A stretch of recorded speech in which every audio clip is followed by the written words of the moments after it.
बाद तंतारा के शांत जीवन में विक्षोभ पैदा हो गया। उसके मन में वामिरों का पागलपन सवार हो गया।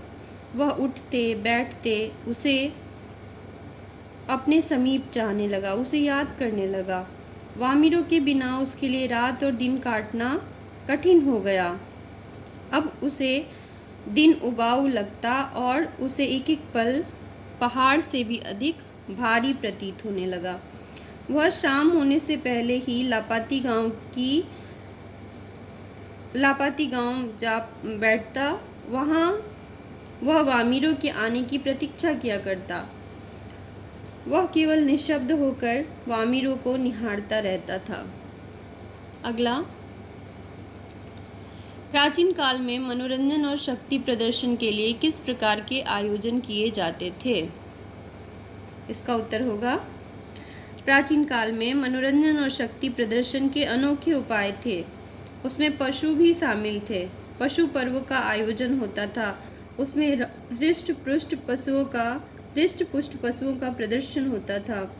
युवकों की शक्ति परीक्षा के लिए उन्हें पशुओं से भिड़ाया जाता था। वर्ष में एक मेला ऐसा होता था जिसमें सभी गांवों के लोग इकट्ठे होते थे। उसमें बाद में नृत्य, संगीत और भोजन का भी प्रबंध होता था।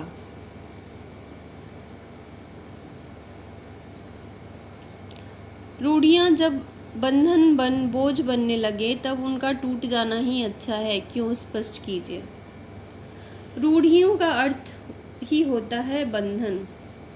रूढ़ि का अर्थ है ऐसा बंधन जिसमें लोकहित होने की बजाय अहित होता है। जो परंपरा लोगों के विकास, आनंद और इच्छा पूर्ति में बाधा बने, वह रूढ़ि है। ऐसी रूढ़ि का टूट जाना अच्छा है। मनुष्य की सारी परंपराएं तथा रूढ़ियां मनुष्य के विकास के लिए हैं। अगर कोई भी परंपरा मनुष्य के विकास में बाधा बनती है तो उसका टूट जाना अच्छा है। कोई भी परंपरा मानव से अधिक मूल्यवान नहीं है। अगला है, निम्नलिखित के आशय स्पष्ट कीजिए। जब कोई राह न सूझी तो क्रोध का शमन करने के लिए उसमें शक्ति भर उसे धरती में घोंप दिया और ताकत से खींचने लगा। तंतारा से अपना अकारण अपमान सहा न गया। जब वामिरों की माँ तथा उसके गांव वासियों ने उस पर लांछन लगाया तो उससे अपमान से बचने का कोई उपाय न सूझा। उसने अपने क्रोध को शांत करने के लिए अपनी लकड़ी की तलवार में शक्ति भरी, फिर उस दिव्य तलवार को पूरी शक्ति से धरती में घोंप दिया, मानो वह धरती को धिक्कार रहा हो। जिस पर उसे अपमान सहना पड़ा, उस धरती को उसने 2 टुकड़ों में बांट दिया। उसने उस तलवार को पूरी शक्ति से खींचना आरंभ किया और इस प्रकार धरती 2 टुकड़ों में बट गई। बस आस की एक किरण थी जो समुद्र की देह पर डूबती किरणों की तरह कभी भी डूब सकती थी। तंतारा वामिरों को पहली ही नज़र में बेहद प्रेम करने लगा था। उसने उसे कल सांझ को फिर से समुद्री किनारे पर आने के लिए कहा था, अतः वह छटपटाते हुए अधीरता से उसकी प्रतीक्षा कर रहा था। उसके मन में एक आशंका यह भी थी कि हो सकता है वामिरों न आए।